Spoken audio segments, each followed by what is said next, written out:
naman, Happy Father's Day po. Ay, antipid. Kaninang umaga, nawa po yung mga anak ay bumati na ng Happy Father's Day. Amen po ba? Para nag-e-echo ako. Praise the Lord. Higit sa lahat, nabati niyo ba ang ating Diyos Ama ng Happy Father's Day, Father in Heaven? Amen po ba? Nabigyan po ba natin siya ng kagalakan sapagkat inuna po natin siya? Amen? So gusto ko munang awitan natin si Lord, ang ating Father in Heaven, bago po tayo dumako sa salita niya. Pwede ba? Ideklara nga ng ating bibig na ang Diyos ay mabuti. Amen? Ang Diyos ba ay mabuti? Amen.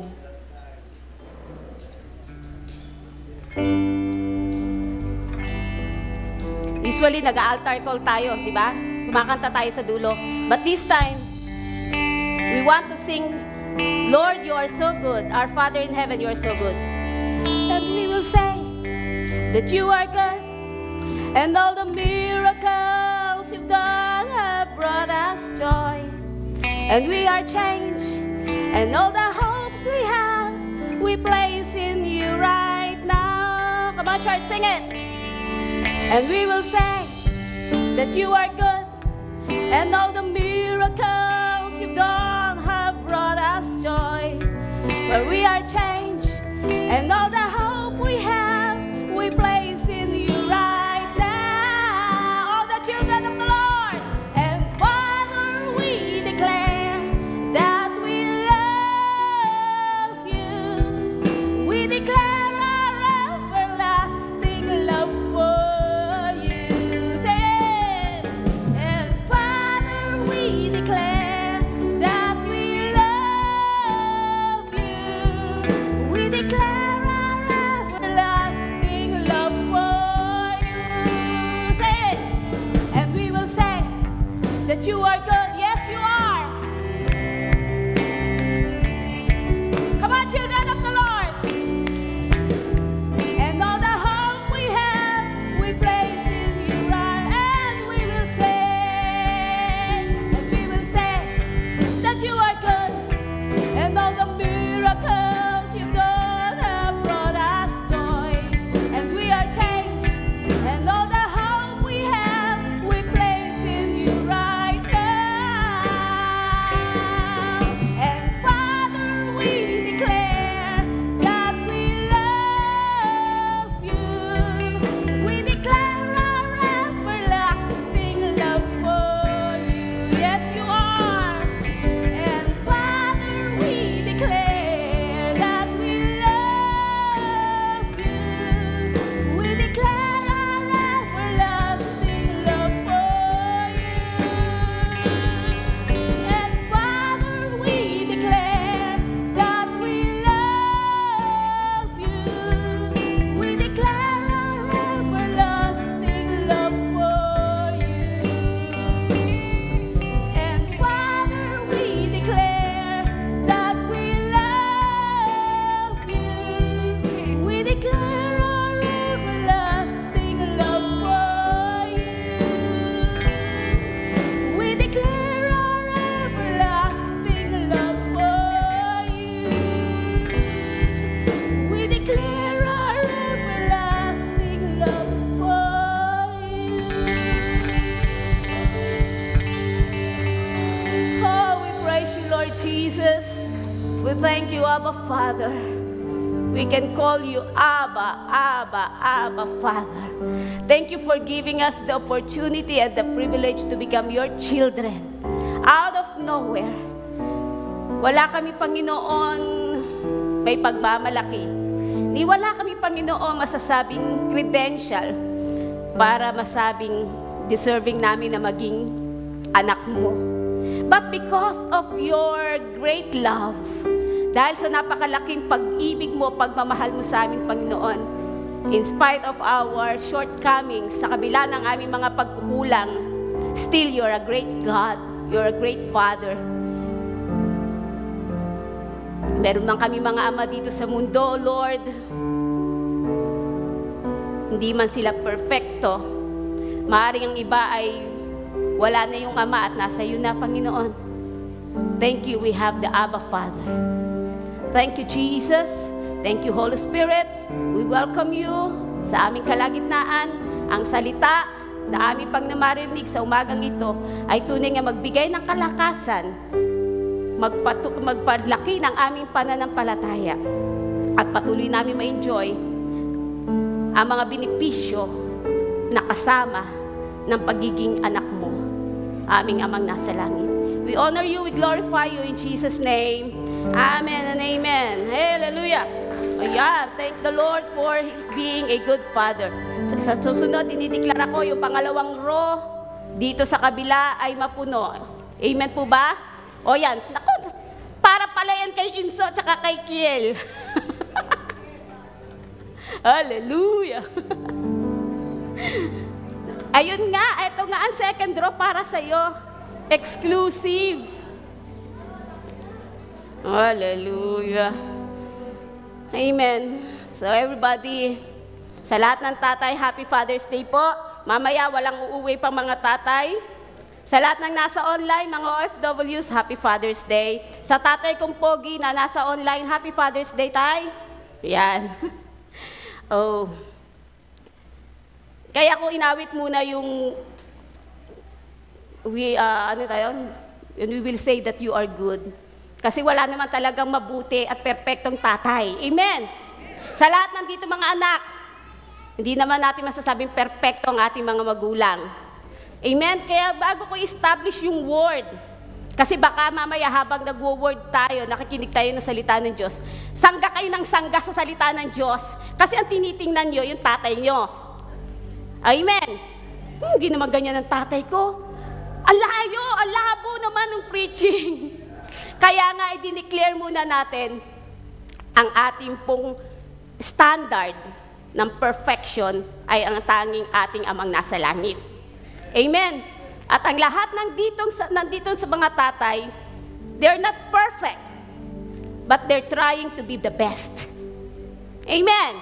So, tama pa mga tatay, you are not perfect, but you're always trying the best dad para sa inyong mga anak. Tama po ba? So, yun po ang maliwanag po at iniibigyan po natin ng emphasis ngayong umaga. So, bilang panimula po, napansin ko sa mga bata, alam ko ganyan din kayo, yung ang edad po ng mga bata ay 2, 3, 4, hanggang siguro 7, ang tingin nila sa tatay nila, super dad. Tama po ba? Parang ang galing-galing ng tatay nila, wala nang hihigit pa. Tama po? Yan ang tingin ng mga bata. Parang si Superman yung kanilang tatay. Alam ng tatay nila ang lahat. Pero pagdating ng medyo nagti-teenager na, tama po ba? Pag nagti-teenager na po yung mga anak nyo, ay saan ba ko? Ayan. Pag medyo napagsasabihan yung inyong anak, diba? Sa pamamaraan ng pag-uwi, sa pamamaraan ng pananamit, pamamaraan ng pagsagot, ano tingin na ng bang anak sa tatay? Dragon daw at halimaw. Anong tingin? Ang tingin nila di mo naman kami na ay intindihan. Tama? Hindi nakakaintindi si tatay. Samantala yung 4 to 7, alam ni tatay ang lahat. Superman si tatay, lahat ng pupuntahan ni tatay, gusto kasama. Pero pagdating ng 12, 13, 14, 16, 17, hindi na ako naiintindihan ni tatay. Lagi na lang nagagalit si tatay. Tama po ba? At pagdating ng medyo professional na ang inyong mga anak, nagkatrabaho na, ang nasa isip niyan, well, that is okay. Pero hindi niya kinakausap yung tatay niya. Pwedeng by phone na lang, by chat. Pero wala na yung dating talaga namang ayaw humiwalay sa'yo. Tama ba? Yung kahit saan ka pumunta, buntot-buntot sa'yo. Pag tinanong mo, kumusta tatay mo? Okay naman siya. Pero hindi niya pa nakakita tatay niya. Hindi niya nakausap yung tatay niya. Some of the professional, young pro, hello, mga nagtatrabaho na. Okay? Sometimes ganyan.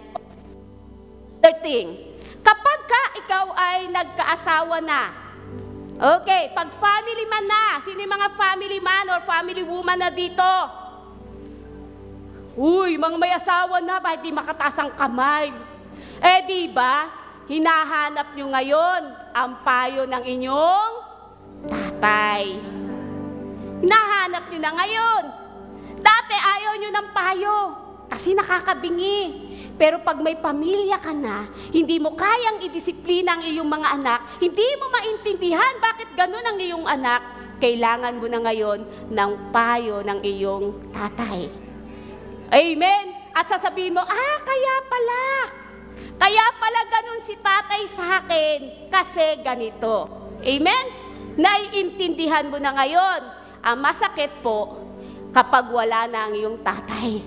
Yung gustong-gusto mo ng kausap, gustong-gusto mo ng payo niya, pero wala na siya.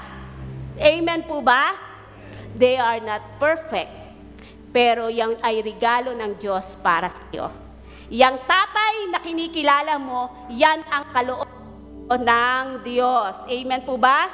Regalo siya ng Diyos sa iyo. O sige, pikit muna kayo. You thank the Lord for your dad. Kahit na imperfect yan, you thank the Lord sa iyong tatay na pinagkaloob. Amen? Because sa Bible, pag binasa natin ang salita ng Diyos, maraming imperfect na tatay. Hinahangaan natin ang kanilang pananampalataya, but they are imperfect. Amen? Mula nang si Adan ay nagkasala, come to think of it, a good relationship with the Father in heaven.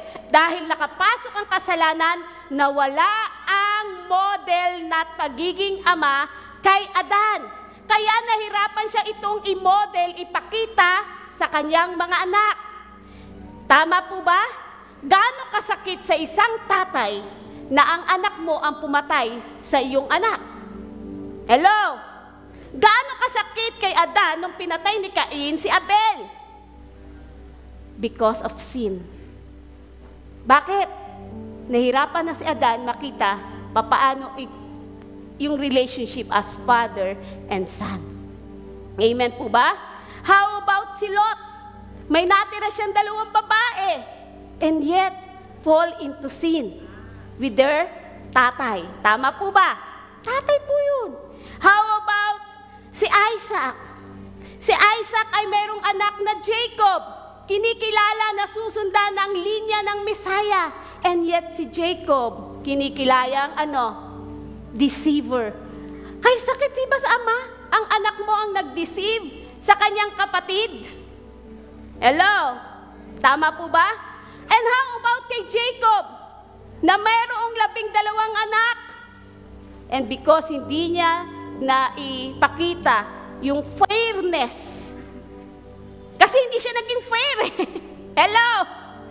Hindi niya naranasan na maging fair. Diba? Dinaya niya nga yung kapatid niya. So, hindi niya na-exercise yung fairness sa kanyang 12 children. Nagkaroon siya ng favorite, si Joseph. Ano ngayon ang naging feeling ng mga kapatid? Nagselos. Ginawa ng masama ang kanilang kapatid. Hello? Naiintindihan? How about David? We love the story of David. Pero as a father, siya din po ay failure. Anak niya, gumawa ng masama sa kanyang anak na babae. Anak niya, pinatay ang kanyang anak. Anak niya, nagrebelde sa kanya. Hello? So there's no perfect kahit yung mga Bible characters natin. Hinahangaan natin ang faith nila. So wag mong itingnan ang tatay mo as perfect. Tingnan mo sila how they sacrifice to become the best dad for all of us. Say hello! Totoo ba yon? Totoo. Kasi pag hinanap mo ang perfection sa iyong tatay, hindi mo yan makikita. Di ba, tay? Di ba sa pogi kong tatay? Walang perfect na tatay. Amen po ba? So what are we going to study today? Ang pag-aaralan natin is tumingin tayo sa ating God the Father in heaven as the good Father sa ating buhay. Open your Bible in Matthew. Yan po ang topic natin. Matthew 7:7-11. Father knows what's best. Alam ng Ama kung ano ang makabubuti para sa atin. So sa lahat ng tatay dito, nakarelate ba? Ay, ako yun. Yung sa mga biblical character natin, nare-relate nyo ba yung sarili natin? And sometimes, sinisisi ng mga anak kung bakit sila nagkamali o kaya bakit sila failure because of wrong discipline o kulang ng discipline na ginawa ng kanilang mga tatay. So what it takes to become a good father. Mateo 7:7-11. Nandun na po? Humingi kayo at kayo'y bibigyan, humanap kayo at kayo'y makakatagpo, kumatok kayo at kayo'y pagbubuksan, sapagkat ang bawat humihingi ay tatanggap, ang bawat humahanap ay makatatagpo, ang bawat kumakatok ay pagbubuksan. Bibigyan ba ninyo ng bato ang inyong anak kapag siya'y humihingi ng tinapay? Bibigyan niyo ba siya ng isda? Bibigyan niyo ba siya ng ahas kapag siya'y humihingi ng isda? Kung kayong masasama ay marunong magbigay ng mabubuting bagay sa inyong mga anak, gaano pa kaya ang inyong Ama na nasa langit? Bibigyan niya ng mabubuting bagay ang sinumang humihingi sa Kanya. Amen po ba? So what are the characteristics of a good father? Not a perfect one. Base po dito sa ating pong verses na binasa, there are 3 good characteristics of a good father. Number 1, it is, ready, let's read, 1, 2, 3. Uy, let's read, 1, 2, 3. Okay, persist. Ang mabuting ama po ay nagpupursige sa panalangin para sa kanilang anak. Good fathers persist in prayer. Nagpupursige. Ano yung nagpupursige? Pag sinabing nagpupursige, hindi lang isang beses mong ipinanalangin ang iyong anak. Amen? Nagpapatuloy. Hindi ito sapat na ikaw ay nanalangin one time para sa kaligtasan ng iyong anak, para sa provision ng iyong anak. Ang isang mabuting tatay ay patuloy na nananalangin para sa kanyang anak. Amen po? Lahat tayo pwedeng lumapit sa Diyos Ama, manalangin, dumulog, pero powerful ang panalangin ng tatay para sa kanyang mga anak. Magpursige po tayong magpatuloy na manalangin. It's not enough to pray, but you have to be patiently praying for your children. Magtiyaga kahit na wala ka pang nakikitang nangyayari. Wala namang pagbabago itong aking anak. Wala akong nakikitang transformation, wala akong nakikitang karunungan sa kanya. Sa kabila ng lahat ng iyon, magpatuloy kang manalangin. Amen po ba? Magpatuloy kang manalangin. Maniwala kang kumikilos, gumagawa ang Diyos. Sabi sa kanta kanina, sa Diyos walang imposible. Walang imposible sa ating Diyos na buhay. Pagkatiwala natin sa Diyos. Kaya doon sa Matthew 7:7-8, according sa HCSB, okay? HCSB means Holman Christian Standard Bible. Ang sabi dyan, keep asking and it will be given to you. Keep searching or keep seeking and you will find. Keep knocking and the door will be opened to you. For everyone who asks receives, and the one who searches finds, and to the one who knocks the door will be opened. So there is a word, keep. Ano yung keep? Ipagpatuloy, manatiling mag-ask, mag-pray. Amen po ba? When you say ask, to ask is a general term, means asking for prayer. Keep asking. Mga tatay, huwag kang magsawang manalangin. Amen? Keep asking. Keep searching or keep seeking. It implies earnestly asking plus moving. Nag-a-ask ka, but you're moving, meaning you're exercising your faith. Amen po ba? You're exercising your faith. And when you say knock, it is seeking with perseverance. Ako'y lagi natatawa kapag yung aming pong Shopee delivery doon sa kapitbahay namin. Ginagaya ko na yon. Yung Shopee delivery, ang mga alas 9 darating, sasabihin nun, hello, Teresa! Teresa! Silip-silip yon doon sa gate ng kapitbahay namin. Teresa! Walang sumasagot. Ang gagawin niya, kakatukin niya yung gate. Teresa! Teresa! Mga 5 minutes siguro, walang sumasagot na Teresa. Anong gagawin ng Shopee delivery? Aalis. Matapos siyang magtawag na magtawag. Una, tatawag siya. Tinatawag niyang pangalan. Pangalawa, sisilip-silip siya. Teresa, Teresa. Pagkatapos, wala pa rin sumasagot. Anong gagawin niya? Kakatukin niya yung gate. Naintindihan niyo po ba? So these three, asking, seeking, knocking. Ask pa rin yun. Acronyms for ask. Asking, seeking, knocking. 3 imperative word. 3 command. Pag sinabing command, utos, sinusunod. Request po ba yon? Hindi siya request. Command. Keep asking. Keep seeking. Keep knocking. Huwag kang magsawa. Okay, naintindihan? It is a continuous, ongoing action. Hindi pagkatapos mong humingi, pagkatapos mong tumanggap, pagkatapos mong sumigaw, sumilip, wala, aalis ka na. Anong gagawin mo? Babalik ka uli. Process. Asking, seeking, knocking. Pastora o mami, parang hindi po yan according to sa word. Sabi sa Matthew 6:8, your Father knows what you need. Bakit ka paulit-ulit? Kung nga isang tatay, di ba, bakit kayo nabibingi pagka paulit-ulit yung hinihingi ng anak mo? Tay, yung pangako mo Tay, yung 10 piso pangako mo Tay, yung pangako mo sapatos. Oo, nanak, hintayin mo, ibibigay ko yan. Bakit ang tatay nabibingi? Bakit? Ayaw nyo paulit-ulit humihingi ang anak nyo. Bakit? Ano tay? Kasi may posibilidad na hindi mo maibibigay. Kaya ka naririndi. Kasi may posibilidad na hindi mo kayang ibigay. Lalo na yung mga mahilig mangako dyan. Para lang tumahimik yung anak, mangangako na hindi kaya. Alalahanin nyo ang anak, matandain. Yung anak ko nga yan, 18 years old na, matandain pa rin. Di ba? Pag nangako tatay niya, kailangan susundin ng tatay niya. Di po ba? Nakakabingi pag paulit-ulit.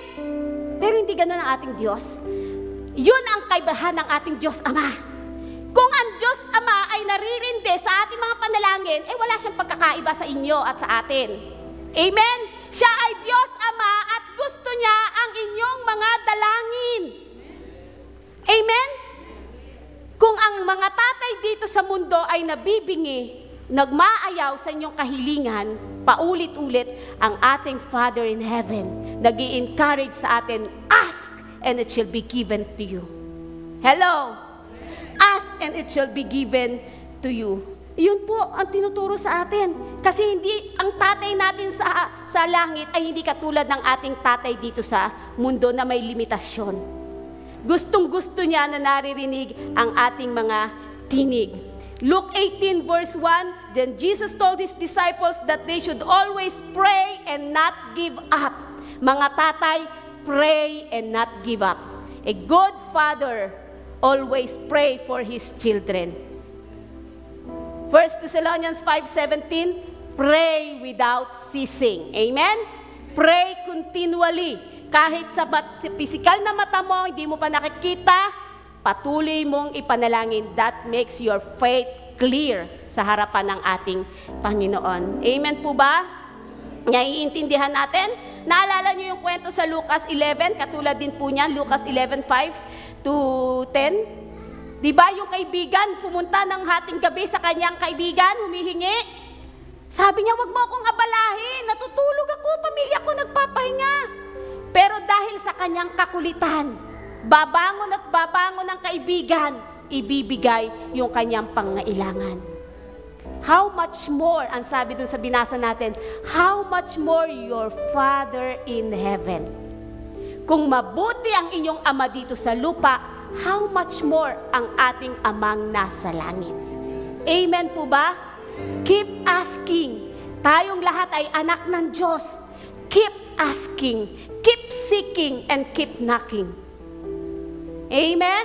Same to the fathers on earth, sa mga tatay na nandito, keep seeking, keep asking, keep knocking. Why? Because prayer is our personal communion with God by which we express our utter dependency on Him. Kapag ang panalangin ay nakita mong pakikipag-usap sa Diyos, lumalapit ka sa Diyos. Hindi mo nakikita ang pananalangin as paghingi lang ng paghingi ng mga material blessings. Ang prayer, ang asking, it's not just about material blessings lang yung ilalapit sa Panginoon. Amen po? Naiintindihan natin? So prayer is our personal communion with God. Kapag tayo lumalapit sa Diyos, nakikipagniig tayo sa Kanya, we want to get intimate with Him. Gusto nating mapalapit sa presensya ng ating Panginoon. Therefore, makikita natin that prayer is not a luxury, but our necessity. Hindi kung kailan mo lang gustong manalangin, kundi ang panalangin ay buhay mo na. Sa umaga, paggising mo, mananalangin ka. Sa gabi, bago ka matulog, mananalangin ka. Kasi alam mo, kailangan mo ang panalangin. Kailangan mo ang hininga ng Diyos. Amen? You need prayer. Especially dad, if you want to be a best dad or good dad, you need the power of prayer na maggumawa sa buhay mo. Kasi hindi mo kaya. Sa sarili mong lakas, sa sarili mong abilidad, kahit gaano ka pa kayamang tatay, hindi mo makakayanang i-supply, i-provide ang pangangailangan ng iyong anak without the provision coming from our Father in heaven. Amen? He alone is the great source of everything. Naiintindihan po ba natin? Alam ng Diyos ang kailangan mo. Tama naman, alam ng Diyos ang kailangan mo. When we pray, naiintindihan mo kung ano ang nais ng Diyos ibigay sa iyo. Kasi minsan nagpe-pray tayo according sa kailangan mo. Pero alam ng Diyos kung ano ang tunay na kailangan mo. When we pray, yung ating needs na-align sa gustong ibigay sa atin ng Panginoon. Kasi may mga wishes tayo, may mga gusto tayong makuha, may mga gusto tayong ma-attain. But when we pray, we ask the Lord, let your will be done in me. May mga gusto akong bagay, pero gusto ko yung gusto mo ang mangyari sa buhay ko. Mauunawaan at maiintindihan mo lamang yon kapag ikaw ay nananalangin.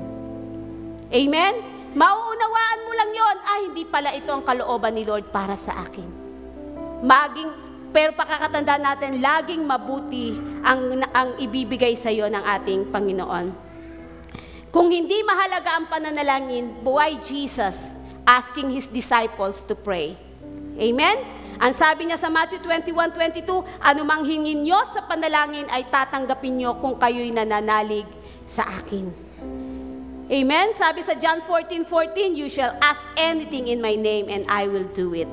John 14:13, and whatever you ask in my name, that will I do, that the Father may be glorified in the Son. Even kay Solomon, ang sabi niya, ano ang gusto mong ibigay ko sa iyo? Hingin mo ang nais mo. Hingin mo ang dapat kong ibigay sa iyo. So asking, keep asking. Amen? Pahalagahan natin yon. Keep asking, keep seeking, and keep knocking. Prayer.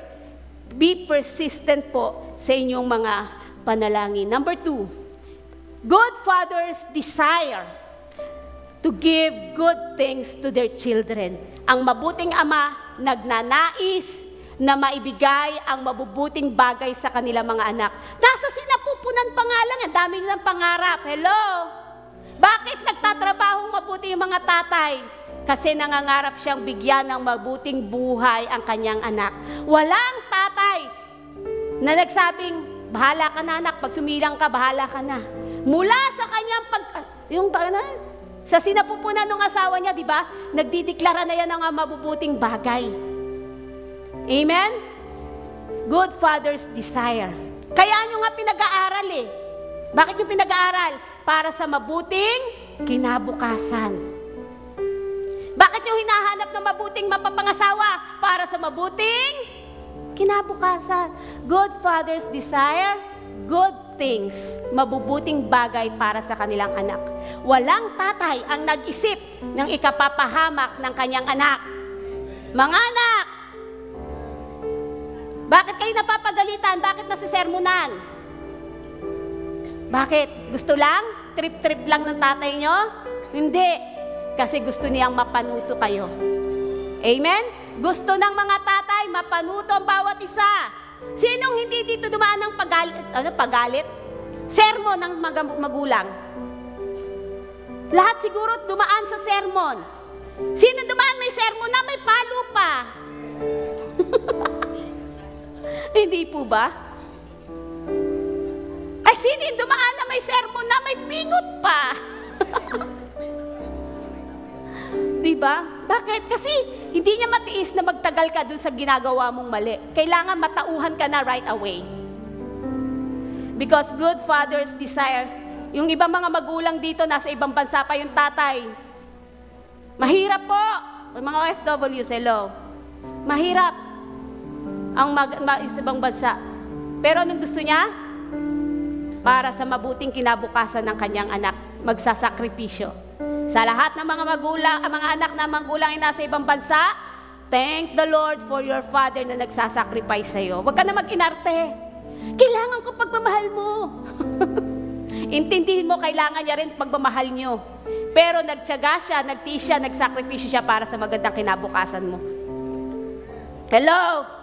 Sa kakapanood nyo ng mga palabas, may pa-drama-drama pa kayo, reklamo pa kayo sa magulang nyo. Well, in fact, mas matindi ang hirap ng mga nangingibang bansa, lalo na ng mga nagbabarko.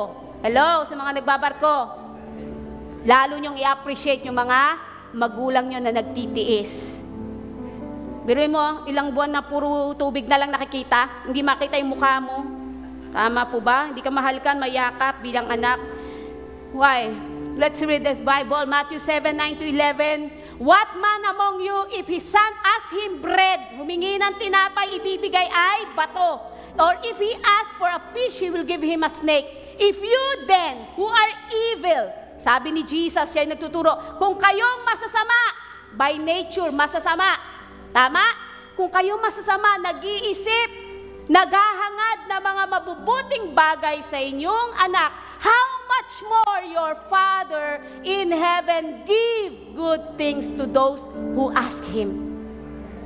Kung tayo daw mga magulang, mga tatay, na hindi perpekto, na may mga pagkukulang, ay nagpaplano, nangangarap ng mabubuting bagay sa kanilang anak, how much more your Father in heaven. Yang tatay mong yan, kahit na hindi yan naging gusto mo kung ano yung tatay. Minsan kasi meron tayo, sana yung tatay ko si ano na lang, si ganito, si Dingdong ang tatay. Sana si tatay yung ganito, yung mapagbigay. Sana si tatay yung katulad ng tatay ng classmate ko. Hindi. Yang tatay na yan, ang perfect na tatay para sa'yo. Kasi si Lord ang nagbigay niyan para sa'yo. Amen? Pwede kang mamili na mapapangasawa. Pero hindi mo mapipili kung sino yung tatay mo at nanay mo. Kaya ipagpasalamat mo kung sino yung tatay mo. Hello? Amen? Ako'y hindi perfecto ang tatay ko, pero love na love namin. Love na love ko tatay ko. Amen? Love na love ko tatay ko. Yan, narinig niya. Hindi ko matandaan. Lagi kong ginagawa yung best ko. Nag-aaral ako mabuti mula elementary kasi sabi niya, anak, paging nag-honor ka, akit ako sa stage. Kalbo na, yung napapanot na yung tatay ko noon, no? Nahiya siya umakyat sa stage kasi wala na daw siyang buhok. Paborito niya ang damit, t-shirt, white lang, tsaka pantalon. Aral naman ako mabuti kasi gusto ko tatay ko magsasabit. Pagdating ng grade 2, anak, pag nag-honor ka, akit ako sa stage. Hanggang grade 6, wala siyang akyat sa stage. Hanggang college, hindi siya umakyat sa stage. Nahihiya siya, pero alam ko, pumapalakpak siya kapag ka nagkaka-award ang mga anak. Hello? Mga tatay minsan mahiyain. Pero proud ang mga tatay sa achievement ng mga anak. Amen po ba? Proud yan. Pakinggan nyo, pag nagkwento yan sa mga kaibigan niya, ikaw ang bida. Kahit na hindi ka perfect na anak, pag nagkwento yan, ikaw ang bida. Mahal ka ng anak ng tatay mo hindi po ba? Ipagmamalaki at ipagmamalaki ka ng iyong tatay. So good fathers desire good things for their children. So what are good things? Ano po ba yung good things? What does Jesus mean when He says good things? Yung iba sabi, good gifts. Good gifts or good things. Ano po ba tinutukoy ni Jesus? Kasi sa mundong ito, ang standard ng sanlibutan when we say good gifts or good things ng mundong ito, dapat binibigay sa iyo yung magandang cellphone. Latest. PlayStation. May PlayStation pa ba? Ano pang good things sa mga anak? Dapat may iPad, may iPhone. Ano pang good things? Brand new na sapatos. Nag-aaral sa isang exclusivong school. What are good things?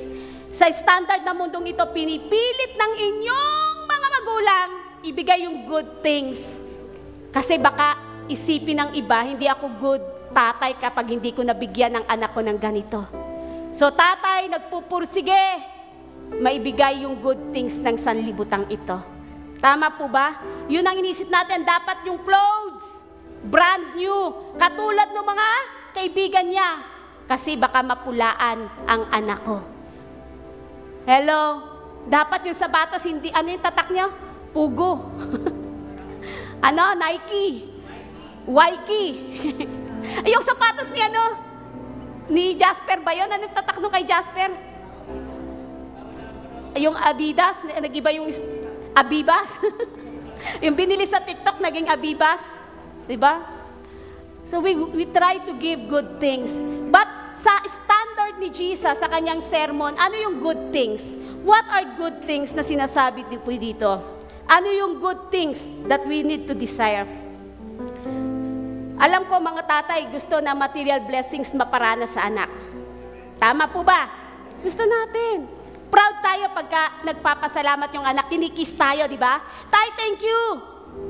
Sa sapatos, thank you sa cellphone, thank you sa mga blessings. What are good things na sinasabi ni Lord? So good things. Sabi sa Matthew 6:33, seek first the kingdom of God and His righteousness, and all these things will be provided for you. So ang good things dito, may battery pa ba to? The good things God desires to give to you is everything you need. Again, ang good things na tinutukoy sa iyo is not just material blessings. Yes, your Father can give you material blessings. Our Father in heaven can give you material blessings. But the good things na tinuturo ni Jesus Christ is everything you need to joyfully advance His kingdom by making Jesus in your church, in your community, and in your family. Not just material blessings. Good things na gusto ni Lord na ibigay sa iyo is yung makakapag-advance, maitataas, mapaparangalan ang pangalan ng Diyos sa buhay mo. That when you receive it joyfully and thanking Him for giving you that blessings. Amen po ba? Amen. Kapag binigyan ka ng ganitong bagay, ang Diyos hindi siya madamot. He gives generously. Sabi, and all these things, idadagdag. Hindi lang basta ibibigay, idadagdag. Alam niya ang pangailangan nyo, alam niya ang mga bagay na makapagpapasaya sa iyo, pero ibibigay niya ito for advancing His kingdom, for advancing your family, and for advancing your church. Kung ito'y mapapasayo para lamang ikaw ay magmalaki, kung ito'y mapapasayo para lamang ikaw ay magyabang o mapariwara, hindi ito ibibigay sa iyo ng Diyos.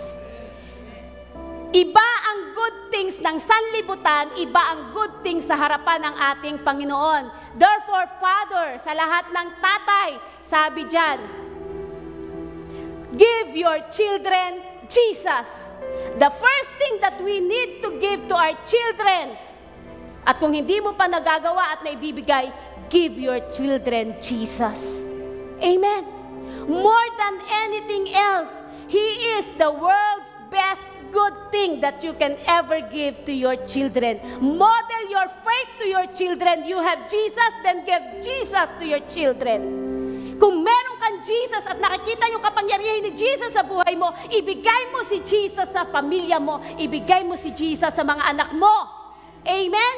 And then mangyayari yung sinabi doon, and all these things shall be added unto your children. Lahat ng pinapangarap mo, lahat ng gusto mo maibigay sa anak mo, ang Diyos ang magbibigay kasi hindi mo kaya. What you can give is Jesus. Wala akong ganitong kalaking pera, wala akong ganitong kakayahan. Si Lord meron. Kung ano yung meron kayo nang ibigay mo sa anak mo, the best that you can give is Jesus. Amen? To give Jesus. Once your children have Jesus, then they can ask. They can ask. Sabi dyan, the first the kingdom of God and His righteousness, and all these things will be given unto Him. May bibigay ng Diyos ang pangangailangan ng iyong anak. Your first priority, mga tatay, your first priority is not your children's happiness. Inuulit ko, Father, mga tatay, your first priority is not your children's happiness. Bagamat maganda, gusto mong ibigay ang ikasisiya, ikagagalak, ikatutuwa ng iyong anak, but your first priority is their holiness. Sa panahon ngayon na napakagulo ng mundo, ang pinakamahalagang ibigay mo sa iyong mga anak is to live a holy life. Mamuhay ng may kabanalan sa harapan ng Diyos. Live in purity. Mga anak, live in purity. Live in holiness that makes our Father in heaven delighted sa buhay natin. Kung gusto nating malugod ang ating Diyos Ama, mga tatay dito sa lupa, your first priority is not the happiness of your children, because yung iniisip mong happiness ay maaaring ikasama niya, maaaring ikapahamak ng iyong anak. But if ang anak mo ay na-establish sa purity and holiness, kung saan si Jesus ang standard, then happiness and joy will come in. True happiness, true joy ang mararanasan ng ating mga anak. Give Jesus to your children. Amen?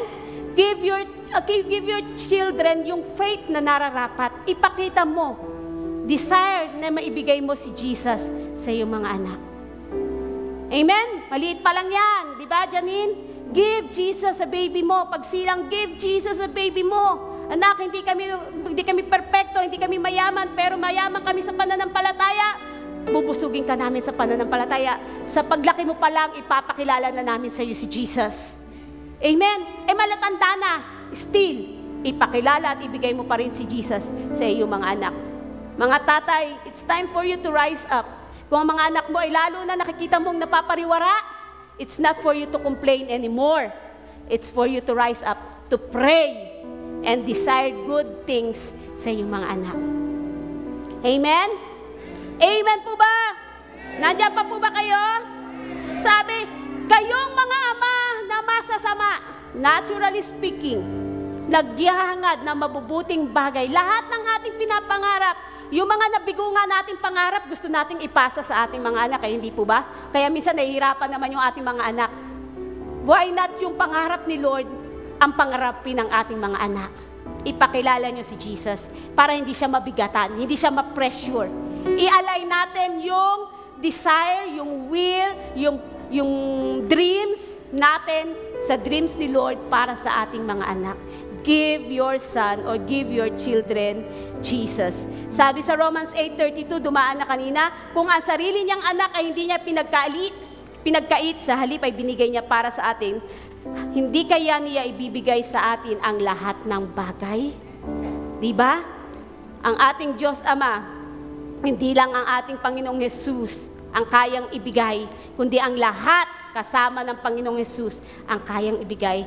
As we seek His righteousness, as we seek His holiness. Amen po ba? Huwag nating hanapin yung mga yaman na sa libutan. Pwede yung ibigay sa atin ni Lord pag inuna natin siya. So our first priority, mga tatay, is your children's holiness. Children's purity. Children's faith. And number 3, good fathers follow through with giving good things for their children. It's not enough you desire. Eto minsan ang problema, ang mga tatay hanggang desire lang, hanggang gusto lang, pero hindi niya ito masundan na magawa. Kaya tayo minsan, nagkakaroon ng pagdududa ang ating mga anak, hindi naman gagawin ni tatay eh. Puro pangako lang si tatay. Kasi minsan nangangako talaga tayo, hindi natin ginagawa. So, you make sure na mag-promise man kayo, little promise, but make sure na gagawin nyo. Amen? Kasi bakit? Kasi we have Father in heaven na pinaggagayahan natin. Ang Diyos, pag nangako, tinutupad. Amen? So, huwag kang mangako ng mga imposibleng bagay sa anak mo, hindi ka Diyos. Hayaan mo ang Diyos ang mangako para sa atin dahil siya lang ang may kakayahang tumupad nun. Amen po ba? So something, Nak, I'll pray for you. Nak, dadalhin kita sa Jollibee. Kaya mo naman siguro yun, no? Pero huwag mo sabihin, Nak, papasyal tayo sa Singapore next month. Hindi naman yun eh. Mawawala yung tiwala sa iyo ng anak mo.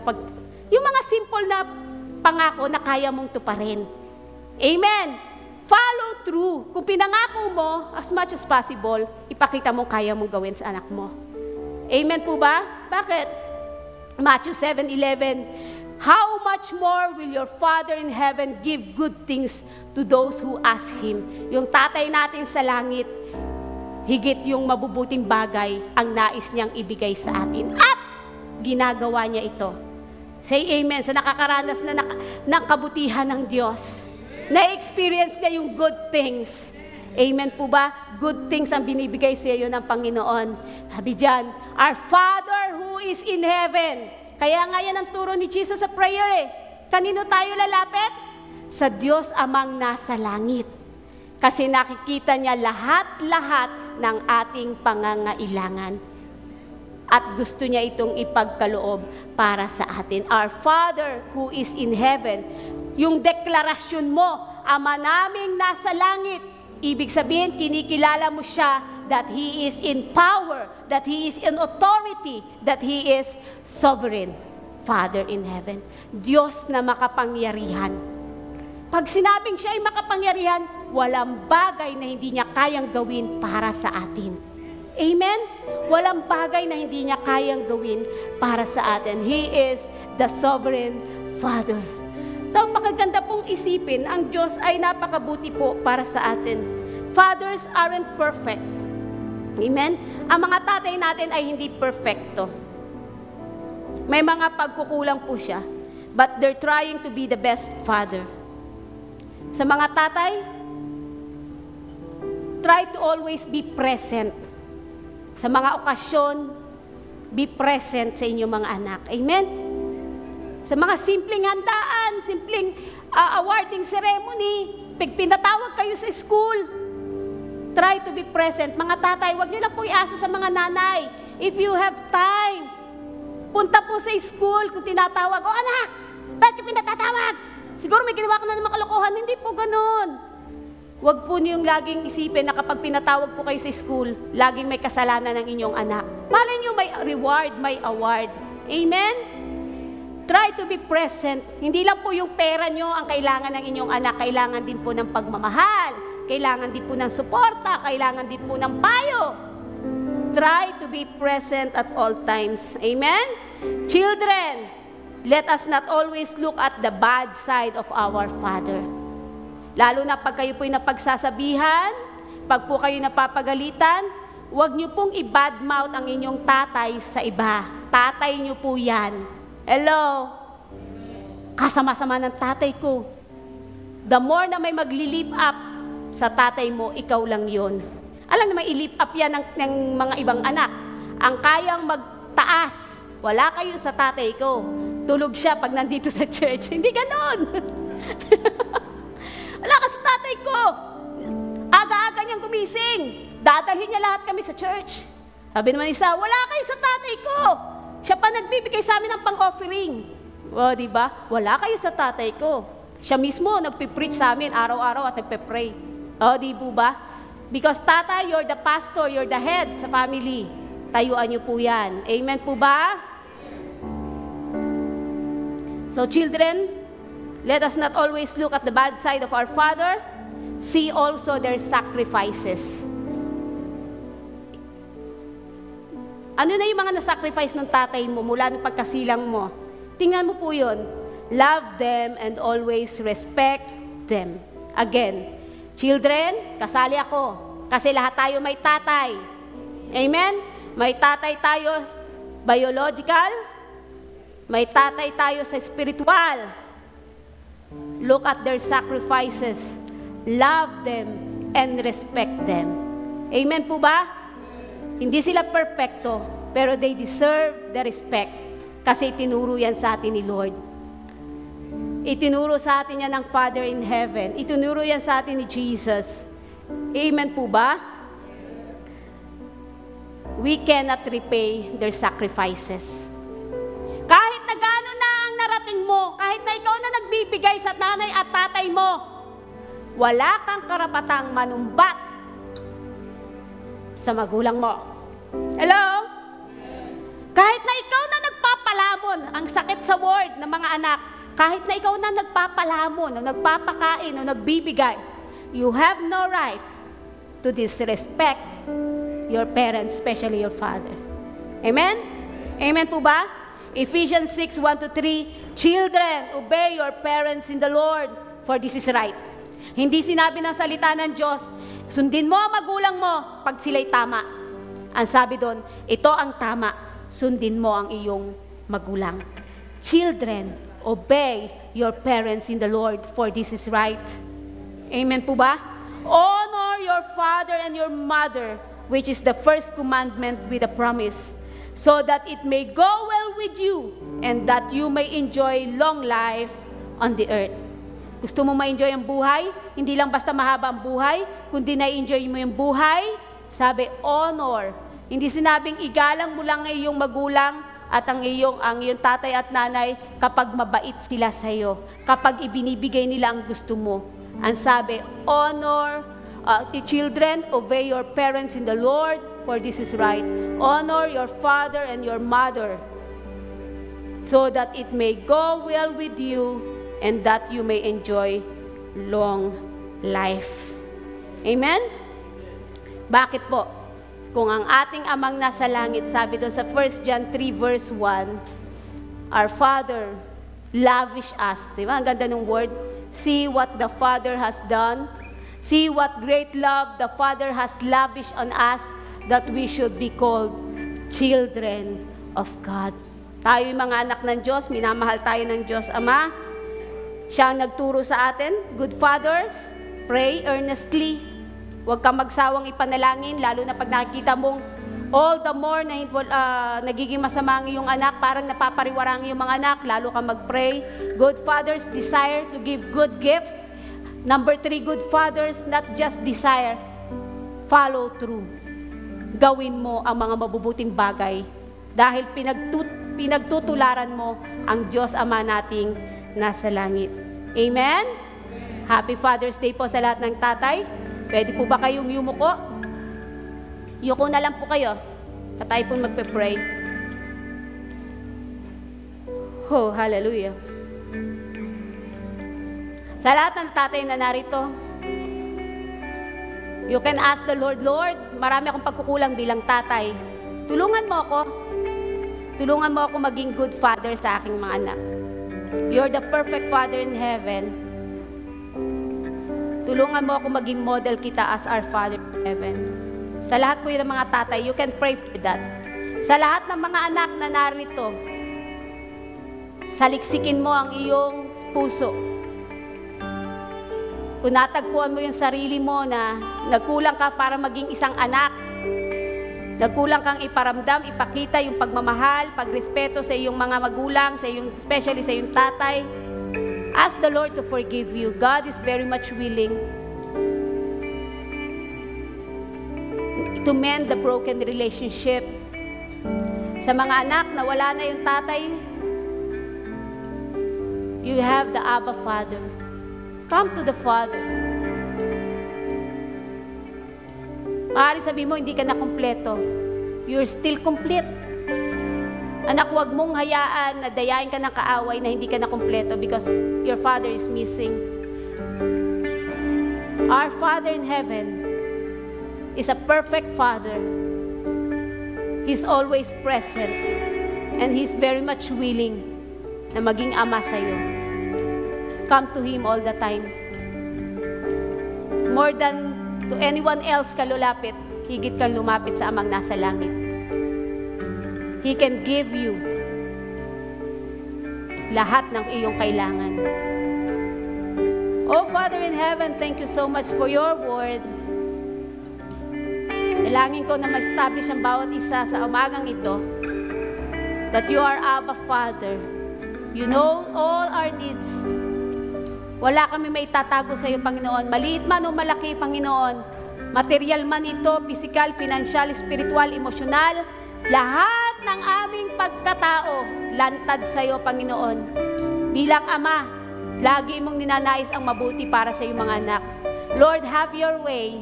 Gawin mo ang nais mo, Panginoon, sa aming mga buhay. I-align mo, Panginoon, ang aming needs, ang aming wants, ang aming desires, ang aming wishes, ang aming dreams. I-align mo ang lahat ng yan, Panginoon, according to your plan, because your plan is always perfect. Your ways are always good. Lord, i-align mo ang lahat ng aming nais sa nais mo, Panginoon, gawin sa aming mga buhay. Salamat po sa iyong pagiging mabuting Ama sa amin. Nawa matagpuan mo kami ng mga mabubuting anak na nagmamahal, rumirespeto, gumagalang, naglilingkod sa Hari ng mga Hari, Panginoon ng mga Panginoon, sa aming Amang nasa langit. To you the glory, the praises, and the honor in Jesus' name. Amen and amen. The best God for returning to the Lord.